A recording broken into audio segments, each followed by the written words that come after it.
Hello friends, ഒരു website develop ചെയ്യുന്ന സമയത്ത് ഏറ്റവും ബേസിക് ആയിട്ട് വേണ്ടത് ലോഗിൻ ഫോം ആണ്. അത് കഴിഞ്ഞിട്ടുണ്ടെങ്കിൽ അതിന്റെ നെക്സ്റ്റ് സ്റ്റെപ്പ് എന്തായിരിക്കും? ആ വെബ്സൈറ്റിലേക്ക് വേണ്ടിയിട്ടുള്ള മെനൂസുകൾ ക്രിയേറ്റ് ചെയ്യുക എന്നുള്ളതല്ലേ. അപ്പൊ നമ്മുടെ വെബ്സൈറ്റിൽ ലോഗിൻ ഫോമിന്റെ ഡിസൈൻ ലാസ്റ്റ് വീഡിയോയിൽ ഇട്ടിട്ടുണ്ട്, കാണാത്തവർ പോയി കാണണം കേട്ടോ. അപ്പോൾ നമുക്കിന്ന് മെനു ക്രിയേറ്റ് ചെയ്താലോ? അപ്പൊ ഈ മെനു ഞാൻ ക്രിയേറ്റ് ചെയ്യുന്നത് ഞാൻ ഫസ്റ്റ് സ്റ്റെപ്പ് ആയിട്ട് പറയാം. ആദ്യം ഞാൻ മെനൂസ് എല്ലാം, എനിക്ക് ആവശ്യമുള്ള മെനൂസ് എല്ലാം അതിന്റെ മെനു സബ് മെനു ഓർഡറിൽ ഡാറ്റാബേസിലേക്ക് സ്റ്റോർ ചെയ്യും. അതായത് മെയിൻ മെനു, ഇവിടെ 3 മെയിൻ മെനു ഉള്ളത് മെൻ, വുമൺ, എബോട്ടസ് എന്ന് പറഞ്ഞ. ഇനി ഇതിന്റെ സബ് മെനൂസ് നോക്കുകയാണെങ്കിൽ മെന്നില് T shirt, casual sets, formal shirts, ഇതെല്ലാം ഞാൻ സബ് മെനൂസ് ആയിട്ട് ഈ ഓർഡറിൽ എനിക്ക് എസ്ക്യൂഎൽ ഡാറ്റാബേസിൽ സ്റ്റോർ ചെയ്യും. രണ്ടാമത്തെ സ്റ്റെപ്പ് എന്താണെന്ന് വെച്ചാൽ ഈ മെനൂസ് ലോഡ് ചെയ്യാൻ വേണ്ടിയിട്ട് എന്റെ ക്ലയന്റ് സൈഡിൽ നിന്നിട്ട് അജാക്സ് റിക്വസ്റ്റ് ചെയ്യും. സെർവർ സൈഡിൽ ഡാറ്റാബേസിൽ പോയിട്ട് PHP യൂസ് ചെയ്ത് SQL ഈ മെനൂസ് ഫെച്ച് ചെയ്യും. ഫെച്ച് ചെയ്തിട്ട് ജാവാസ്ക്രിപ്റ്റും CSS-ഉം HTML-ഉം കൂടെ യൂസ് ചെയ്തിട്ട് ഈ ഒരു ഫോർമാറ്റിൽ എനിക്ക് മെനു ലോഡ് ചെയ്യണം. അപ്പൊ ഇതെങ്ങനെയാ ചെയ്യുന്നത് നമുക്ക് നോക്കിയാലോ. അപ്പൊ ഞാൻ ആദ്യം പറഞ്ഞ പോലെ എന്റെ കോഡിലേക്ക് പോവുകയാണെങ്കിൽ ഞാൻ ഒരു മാനുവൽ ആയിട്ട് മെനു ഇൻസേർട്ട് ചെയ്യുവാണ്. അതായത് SQL query insert into menu use ചെയ്തിട്ട് മെനു എന്ന് പറഞ്ഞിട്ടുള്ള ഒരു ടേബിൾ ക്രിയേറ്റ് ചെയ്തിട്ടുണ്ട്. ഫസ്റ്റ് ഞാൻ ഷോപ്പിംഗ് സിസ്റ്റം എന്ന് പറഞ്ഞ ഡാറ്റാബേസ് ക്രിയേറ്റ് ചെയ്തു. അതിൽ എനിക്ക് മെനു എന്ന് പറഞ്ഞ ഒരു ടേബിൾ ക്രിയേറ്റ് ചെയ്തിട്ടുണ്ട്. അതിൽ 4 കോളംസ് ആണുള്ളത്. ഏതൊക്കെയാന്ന് സോറി 5 കോളം ആണുള്ളത്. Name, URL, main menu, sub menu, order. അതായത് മെനുവിന്റെ നെയിം, അത് ക്ലിക്ക് ചെയ്യുന്ന സമയത്ത് ഏത് പേജിലേക്കാണോ പോവേണ്ടത് ആ പേജിന്റെ URL. തൽക്കാലം നമ്മൾ പേജ് ക്ലിക്ക് നെക്സ്റ്റ് വീഡിയോസിലാണ് ഹാൻഡിൽ ചെയ്യുന്നത്. ഇത് നമുക്ക് empty ആയിട്ട് വിടാം. അത് കഴിഞ്ഞിട്ട് മെനുവിന്റെ ഓർഡർ ഏതാണ്, അതായത് മെയിൻ മെനു ആണോ സബ് മെനു ആണോ, മെയിൻ മെനുവിന്റെ ഓർഡർ കൊടുക്കണം മെയിൻ മെനു ഓർഡർ കോളത്തില്, സബ് മെനുവിന്റെ ഓർഡർ സബ് മെനു കോളത്തിൽ കൊടുക്കണം. ഞാൻ ഫസ്റ്റ് മെനു എന്റെ മെയിൻ മെനു മെൻ എന്ന് പറഞ്ഞിട്ടുള്ളത് അല്ലെ, അതിൽ മെൻ ആണ്. അത് ക്ലിക്ക് ചെയ്യുന്ന സമയത്ത് URL പേജ് ഒന്നും ലോഡ് ചെയ്യേണ്ട, സബ് മെനൂസ് ഷോ ചെയ്താൽ മതി. അപ്പൊ ഞാൻ URL കോളം നള്ളായിട്ട് സെറ്റ് ചെയ്യും. എന്നിട്ട് മെയിൻ മെനുവിന്റെ ഓർഡർ 1 ആയിട്ട് കൊടുക്കും. അത് സബ് മെനു അല്ലാത്തതുകൊണ്ട് സബ് മെനുവിന്റെ ഓർഡർ നള്ളായിട്ട് സെറ്റ് ചെയ്യും.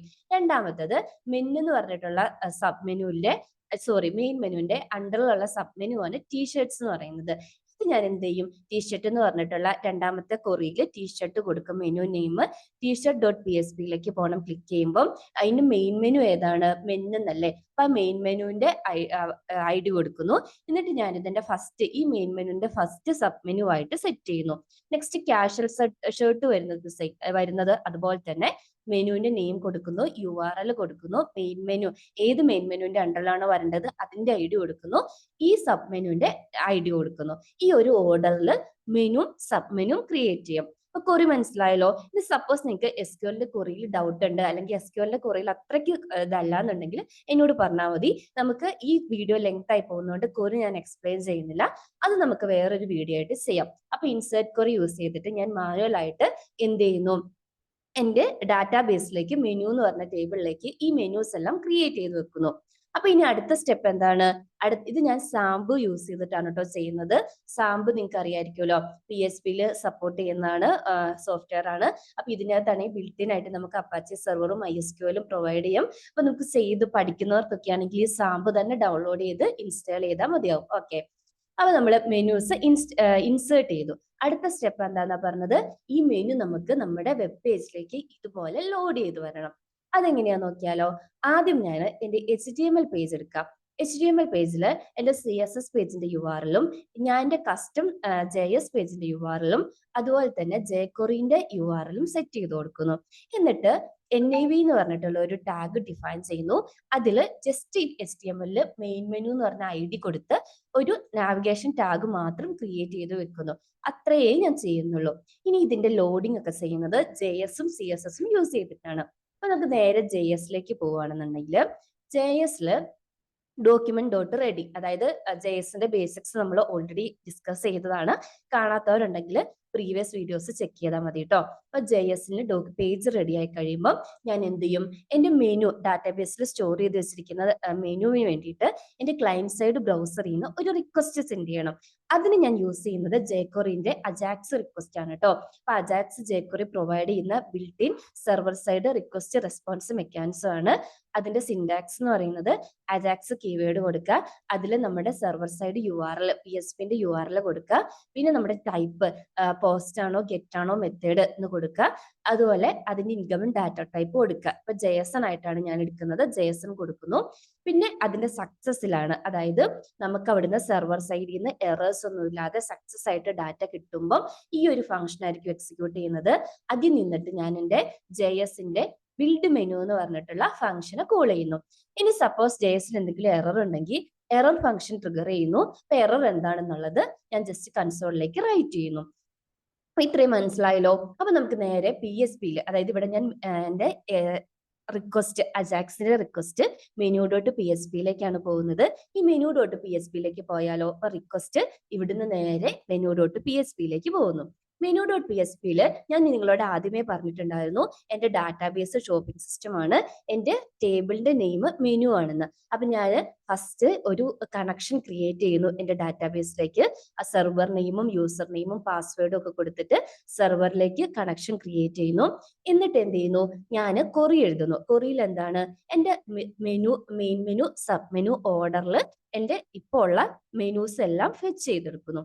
ഫെച്ച് ചെയ്തെടുത്തിട്ടോ ലൂപ്പ് ചെയ്ത് ഒരു അരയിലേക്ക്, മെനു ഡാറ്റ എന്ന് പറഞ്ഞ ഒരു അരയിലേക്ക് ഈ മെനു ഞാൻ സേവ് ചെയ്ത് വെക്കുന്നു. ജസ്റ്റ് നിങ്ങൾക്ക് എന്താ പറയാ, കൊറി ഞാൻ നേരത്തെ പറഞ്ഞ പോലെ സെലക്ട് കൊറി ഒക്കെ അറിയുമല്ലോ അല്ലെ. അപ്പൊ അതിന് റിസൾട്ട് എടുക്കുന്നു, റിസൾട്ടിൽ കൂടെ ലൂപ്പ് ചെയ്യുന്നു.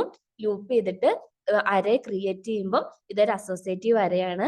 കീ ആയിട്ട് name, URL, main menu order, sub menu order create ചെയ്യുന്നു. വാല്യൂ ആയിട്ട് കൊറിയുടെ റിസൾട്ടുകളും സെറ്റ് ചെയ്ത് കൊടുക്കുന്നു. ഈ പോർഷൻ ക്ലിയർ ആയല്ലോ. നെക്സ്റ്റ് നമ്മൾ എന്താ ചെയ്യാൻ പോകുന്നത്, ഈ ഡാറ്റനെ JSൽ ഓർഡർ ചെയ്യാൻ പാകത്തിന് ഓർഗനൈസ് ചെയ്യണം.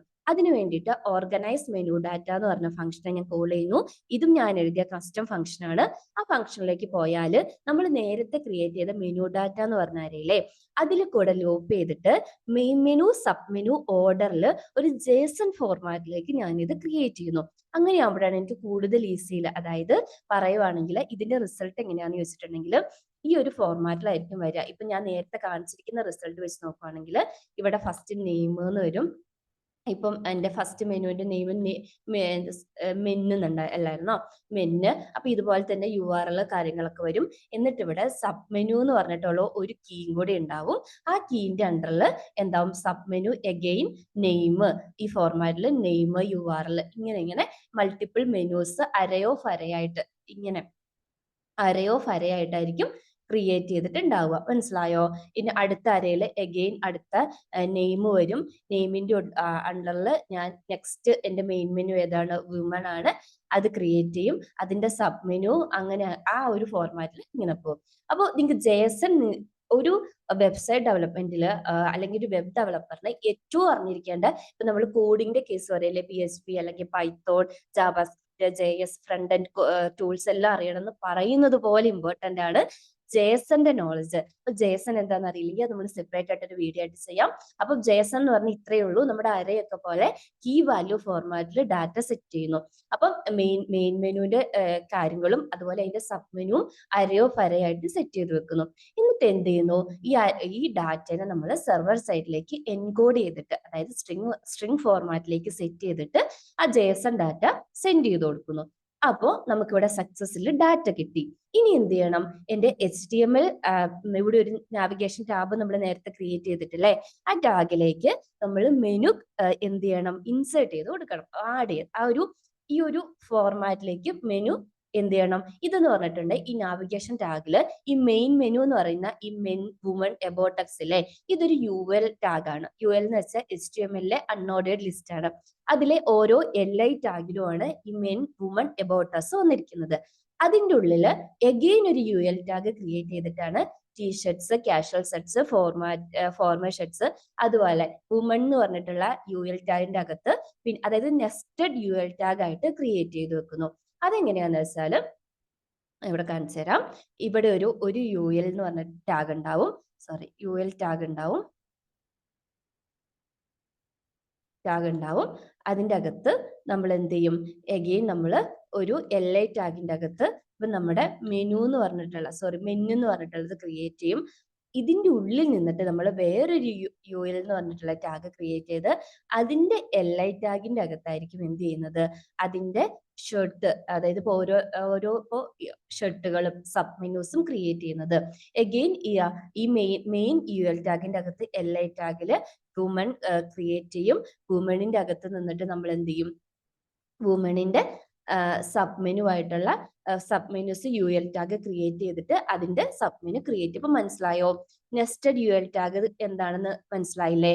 അപ്പൊ ഈ ഒരു ഫോർമാറ്റിലായിരിക്കും നമ്മൾ JS-ഉം HTML-ഉം ഇവിടെ യൂസ് ചെയ്തിട്ട് മെനു ക്രിയേറ്റ് ചെയ്യുന്നത്. അപ്പൊ അതിന്റെ കോഡ് നോക്കുകയാണെന്നുണ്ടെങ്കിൽ നമ്മൾ ബിൽഡ് ഡാറ്റയിൽ എത്തി. അപ്പൊ ഞാൻ പറഞ്ഞ പോലെ തന്നെ ഈ ബിൽഡ് ഡാറ്റയെ ലൂപ്പ് ചെയ്യുന്നു, മീൻസ് നമുക്ക് കിട്ടിയിരിക്കുന്ന മെനുവിന്റെ JS ലൂപ്പ് ചെയ്യുക. ലൂപ്പ് ചെയ്തിട്ട് സബ് മെനു ഉണ്ടോ എന്ന് ചെക്ക് ചെയ്ത് നോക്കുക. സബ് മെനു ഉണ്ട് എന്നുണ്ടെങ്കിൽ നമ്മൾ ഒരു ഫോർമാറ്റിലും, ഇല്ല എന്നുണ്ടെങ്കിൽ ഞാൻ നേരത്തെ പറഞ്ഞ പോലെ തന്നെ ഒരു UL ടാഗ് ക്രിയേറ്റ് ചെയ്തിട്ടുണ്ടല്ലോ, അതിന്റെ അകത്തേക്ക് ആങ്കർ ടാഗ് എ യൂസ് ചെയ്തിട്ട്, അതായത് UL ടാഗിൽ LI ടാഗിന്റെ അകത്ത് ഒരു ആങ്കർ ടാഗ് ക്രിയേറ്റ് ചെയ്യും. UL ടാഗിന്റെ അകത്ത് ഫസ്റ്റ് ഒരു UL ടാഗ് വരും, അതിന്റെ അകത്ത് LI ടാഗിന്റെ അകത്ത് എന്ത് ചെയ്യും, ഒരു anchor tag A tag use ചെയ്തിട്ട് ഇതിലായിരിക്കും എന്റെ മെനുവിന്റെ നെയിമും കാര്യങ്ങളും ഒക്കെ ഞാൻ കൊടുക്കുന്നത് ഈ ആങ്കർ ടാഗിന്റെ അകത്ത്. അപ്പൊ ഞാൻ എന്ത് ചെയ്യുന്ന വെച്ചിട്ടുണ്ടെങ്കിൽ ഈ ആങ്കർ ടാഗ് ക്രിയേറ്റ് ചെയ്യും. ആങ്കർ ടാഗ് മെനു ഐറ്റം എന്ന് പറഞ്ഞിട്ട്, മെനു ഐറ്റത്തിനകത്ത് എന്താ ഉള്ളത്, LI ടാഗുകളായിരിക്കും ഉണ്ടാവുക. ഈ LI ടാഗിന്റെ അകത്ത് ഈ ആങ്കർ ടാഗിനെ അപ്പൻഡ് ചെയ്ത് കൊടുക്കും. സപ്പോസ് സബ് മെനു ഉണ്ട് എന്നുണ്ടെങ്കിൽ എന്താണ് ചെയ്യുന്നത്, സബ് മെനുവിന് വേണ്ടിയിട്ട് ഒരു UL ടാഗ് ക്രിയേറ്റ് ചെയ്യും. സബ് മെനു കൂടെ ലൂപ്പ് ചെയ്യും. അതിന്റെ ആങ്കർ ടാഗിന്റെ അകത്ത് സബ് മെനുവിന്റെ നെയിം കൊടുക്കും. മനസ്സിലായോ? സബ് മെനുവിന്റെ നെയിമും അതുപോലെ തന്നെ അത് ക്ലിക്ക് ചെയ്യുമ്പോൾ പോവേണ്ട ലിങ്കുകളും കാര്യങ്ങളും ഒക്കെ അപ്പൻഡ് ചെയ്ത് കൊടുക്കും. ഇങ്ങനെ ഈ ലൂപ്പ് കംപ്ലീറ്റ് ആകുമ്പോഴത്തേക്കും ഞാൻ നേരത്തെ പറഞ്ഞ പോലെ LI UL നെസ്റ്റഡ് UL ടാഗുകൾ ക്രിയേറ്റ് ആവും. ഇത് ഫൈനലി നമ്മൾ എന്ത് ചെയ്യും, എടുത്തു കൊണ്ടുപോയിട്ട് നമ്മുടെ നാവിഗേഷൻ ടാഗിന്റെ അകത്ത്, നാവിഗേഷൻ ലിങ്ക് നമ്മൾ നേരത്തെ എടുത്തു വെച്ചിട്ടുണ്ടല്ലോ, അതിലേക്ക് അപ്പൻഡ് ചെയ്ത് കൊടുക്കും. അപ്പൊ നമുക്ക് കംപ്ലീറ്റ് ആയിട്ടൊരു മെനു ക്രിയേറ്റ് ആവും. ഇനി നമ്മൾ അടുത്ത എന്താ ചെയ്യുന്നത്, CSS യൂസ് ചെയ്തിട്ടാണ് ഇതിന്റെ എക്സ്പാൻഷനും അതുപോലെ തന്നെ കൊളാപ്സും പ്രൊവൈഡ് ചെയ്യുന്നത്. അതായത് മെനുവിന്റെ മേലെ എച്ച് ഓവർ ചെയ്യുമ്പോൾ, അതായത് മൗസ് കൊണ്ടുവന്ന് വെക്കുമ്പോൾ സബ് മെനൂസ് നമുക്ക് ലിസ്റ്റ് ചെയ്ത് വരും. അത് നമ്മൾ മൗസ് ഔട്ട് ചെയ്യുന്ന സമയത്ത് അത് ഹൈഡ് ആയി പോകും. അത് നമ്മൾ CSS യൂസ് ചെയ്തിട്ടാണ് ചെയ്യുന്നത്. നേരെ CSS-ലേക്ക് പോവാം. CSS-ൽ പോകുമ്പോൾ മെയിൻ മെനുവിന്റെ ബാക്ക്ഗ്രൗണ്ട് കളറും കാര്യങ്ങളും ഒക്കെ സെറ്റ് ചെയ്ത് കൊടുക്കുന്നു. അതിന്റെ അകത്ത് LI ടാഗ് ഉണ്ടല്ലോ, UL ടാഗ് അല്ലേ ഫസ്റ്റ് നമ്മൾ ക്രിയേറ്റ് ചെയ്യുന്നത്, അതിന്റെ മെയിൻ മെനുവിന്റെ UL ടാഗിന്റെ ഹൈറ്റ് സെറ്റ് ചെയ്ത് കൊടുക്കുന്നു. LI ടാഗുകളുടെ പ്രോപ്പർട്ടീസ് ഫ്ലോട്ടും അതുപോലെ ഡിസ്പ്ലേ ഇൻലൈൻ ആയിട്ട് വരണം. അത് നമുക്ക് ഒരൊറ്റ റോ ആയിട്ടല്ലേ മെൻ വുമൺ കാണിക്കുന്നത്, അത് സെറ്റ് ചെയ്യുന്നു. പിന്നെ എന്താണ്, മെയിൻ മെനുവിന്റെ ആങ്കർ ടാഗിന്റെ കളറും അതുപോലെ ഡിസ്പ്ലേ ബ്ലോക്കും ഒക്കെ സെറ്റ് ചെയ്യുന്നു. ഇനി മെയിൻ മെനുവിന്റെ LI ടാഗർ എച്ച് ഓവർ ചെയ്യുന്ന സമയത്ത് ബാക്ക്ഗ്രൗണ്ട് കളർ ബ്ലാക്ക് ആയിരിക്കണം. അതായത് ഇത് കണ്ടോ, എച്ച് ഓവർ ചെയ്യുന്ന സമയത്ത് ഇത് തിക്ക് ബ്ലാക്ക് ആയിട്ട് മാറുന്നില്ലേ, ഇതിന്റെ കളറ് ബ്ലാക്ക് ആയിട്ട് മാറും. പിന്നെ അതുപോലെ തന്നെ UL ടാഗിന്റെ അകത്തുള്ള മെനൂസ്, അതായത് സബ് മെനുവിന്റെ ഹൈറ്റും വിഡ്ത്തും പൊസിഷനും ഒക്കെ സെറ്റ് ചെയ്യുന്നു. സബ് മെനുവിന്റെ LI ടാഗിന്റെ പ്രോപ്പർട്ടി സെറ്റ് ചെയ്യുന്നു. സബ് മെനുവിന്റെ മേലെ, അതായത് മെയിൻ മെനുവിന്റെ മേലെ എച്ച് ഓവർ ചെയ്യുമ്പോൾ സബ് മെനു ഡിസ്പ്ലേ ചെയ്യണം എന്നുള്ള കോഡ് കൊടുക്കുന്നു. പിന്നെ അതിന്റെ പ്രോപ്പർട്ടീസ് ഒക്കെ സെറ്റ് ചെയ്ത് കൊടുക്കുന്നു. പിന്നെ സബ് മെനുവിന്റെ മേലെ എച്ച് ഓവർ ചെയ്യുന്ന സമയത്ത് അതിന്റെ ബാക്ക്ഗ്രൗണ്ട് കളർ ചേഞ്ച് ആവണം. അതായത് നമ്മൾ ഡിസ്പ്ലേ ചെയ്തു, ഇത് കണ്ട ഒരു ഹാഷ് കളറിലേക്ക് പോകുന്നില്ലേ, അതും സെറ്റ് ചെയ്ത് കൊടുക്കുന്നു. ഇപ്പൊ ക്ലിയർ ആയല്ലോ? അപ്പൊ ഇത്രയേ ഉള്ളൂ. LI UL LI anchor tag, അതിന്റെ ഉള്ളിൽ അഗെയിൻ UL സബ് മെനുവിന് ക്രിയേറ്റ് ചെയ്യുന്നു. സബ് മെനു മെയിൻ മെനുവിന്റെ മേലെ എച്ച് ഓവർ ചെയ്യുമ്പോൾ അതിന്റെ കളറും ചേഞ്ച് ആവുന്നു. അതുപോലെ തന്നെ അതിന്റെ ലിസ്റ്റ്, അതിന്റെ സബ് മെനു എക്സ്പാൻഡ് ആയി വരുന്നു. മൗസ് ഔട്ട് ചെയ്യുമ്പോഴത്തേക്കും അത് ഹൈഡ് ആയി പോകുന്നു. ക്ലിയർ ആയല്ലോ? ഇത്രയും യൂസ് ചെയ്തിട്ടാണ് ഞാൻ എന്ത് ചെയ്തിരിക്കുന്നത്, എൻ്റെ ഈ മെനു ക്രിയേറ്റ് ചെയ്തിരിക്കുന്നത്. അപ്പൊ ഇതിൽ നിങ്ങൾക്ക് എന്തെങ്കിലും ഡൗട്ട് ഉണ്ടെങ്കിൽ കമന്റ് സെക്ഷനിൽ പറഞ്ഞാൽ മതി. ഞാൻ ഇനി ചെയ്തിരിക്കുന്ന കോഡ് നിങ്ങൾക്ക് ആവശ്യമുണ്ടെങ്കിൽ പറഞ്ഞാൽ മതി, ഞാൻ ഷെയർ ചെയ്യാം. പിന്നെ എന്താണ്, ഇപ്പോൾ ഇതിൽ എന്തെങ്കിലും ഡൗട്ട്, അതായത് PHP-ന്റെ സൈഡിലോ അതല്ലെങ്കിൽ അജാക്സ് റിക്വസ്റ്റിലോ മെനുവിന്റെ ലോഡിങ്ങിലോ എന്തെങ്കിലും സ്ട്രഗിൾ നിങ്ങൾക്ക് തോന്നുവാണെന്നുണ്ടെങ്കിൽ പറഞ്ഞാൽ മതി. കാരണം നിങ്ങൾ ഒരു വെബ് ഡെവലപ്പർ ആയിട്ട് ഏതൊരു കമ്പനിയിലും ജോയിൻ ചെയ്യുന്ന സമയത്ത് നിങ്ങളുടെ മുന്നിൽ വരുന്ന ഫസ്റ്റ് ടാസ്ക് ആയിരിക്കും ഇതുപോലെ മെനു ക്രിയേഷൻ. സപ്പോസ് ഇപ്പൊ നമ്മൾ ചെറിയ ചെറിയ കമ്പനീസിലാണ് ജോയിൻ ചെയ്യുന്നുണ്ടെങ്കിൽ മെമ്പേഴ്സ് വളരെ കുറവായിരിക്കുമല്ലോ. അപ്പൊ നമുക്ക് തന്നെ ഫ്രണ്ട് എൻഡും ബാക്ക് എൻഡും, അപ്പൊ ഫുൾ സ്റ്റാക്ക് ഡെവലപ്പർ ആയിട്ടായിരിക്കും വർക്ക് ചെയ്യേണ്ടി വരിക. അപ്പൊ നമ്മൾ ഇതെല്ലാം അറിഞ്ഞിരിക്കണം. അപ്പം ഇതിൽ എന്തെങ്കിലും എന്തെങ്കിലും ഡൗട്ട് ഉണ്ടെങ്കിൽ ചോദിച്ചാൽ മതി. ഞാനിതൊരു കംപ്ലീറ്റ് പ്രോജക്റ്റ് ആയിട്ടാണ് ചെയ്യാൻ പോകുന്നത്. അടുത്തതായിട്ട് ഒരു ഷോപ്പിംഗ് സിസ്റ്റം എങ്ങനെ ഒരു പ്രൊജക്റ്റ് ആയിട്ട് ഷോപ്പിംഗ് സിസ്റ്റം പ്രൊജക്റ്റാണ് നമ്മൾ എടുക്കാൻ പോകുന്നത്. ഓരോ പേജുകളും, അതായത് ഇപ്പം ഷർട്ടിന്റെ പേജ് മെനു ക്ലിക്ക് ചെയ്യുമ്പോൾ ആ പേജിൽ പോയി നമ്മുടെ ഡാറ്റാബേസിൽ നിന്ന് ഷർട്ടിന്റെ ഡീറ്റെയിൽസ് വിത്ത് ഇമേജ് എങ്ങനെ ലോഡ് ചെയ്യാം, അത് കാർട്ടിലേക്ക് എങ്ങനെ ആഡ് ചെയ്യാം, കാർട്ടിൽ നിന്ന് എങ്ങനെ പേയ്മെന്റിലേക്ക് പ്രൊസീഡ് ചെയ്യാം, ഇതൊക്കെയാണല്ലോ മെയിൻ ആയിട്ട് ഒരു ഷോപ്പിംഗ് സിസ്റ്റത്തിൽ വരുന്നത്. ഇതൊക്കെ ഇതിന്റെയൊക്കെ കോഡ് നെക്സ്റ്റിൽ വീഡിയോസ് ആയിട്ട് വരുന്നുണ്ട്. അപ്പൊ ഇത് കൂടാതെ നിങ്ങൾക്ക് എന്തെങ്കിലും ഇതുപോലെ server side PHP, JavaScript, HTML, CSS doubt അല്ലെങ്കിൽ സ്പെഷ്യൽ ആയിട്ട് വീഡിയോ ചെയ്യണമെന്നുണ്ടെങ്കിൽ പറഞ്ഞാൽ മതി. അപ്പോൾ ഓക്കെ ഫ്രണ്ട്സ്, ഇന്നത്തെ വീഡിയോ ഇത്രയേ ഉള്ളൂ. നിങ്ങളുടെ ഡൗട്ട്സ് അല്ലെങ്കിൽ നിങ്ങളുടെ സജഷൻസ് കമന്റ് ചെയ്യണം. വീഡിയോ ഇഷ്ടപ്പെട്ടിട്ടുണ്ടെങ്കിൽ ലൈക്ക് ചെയ്യണം.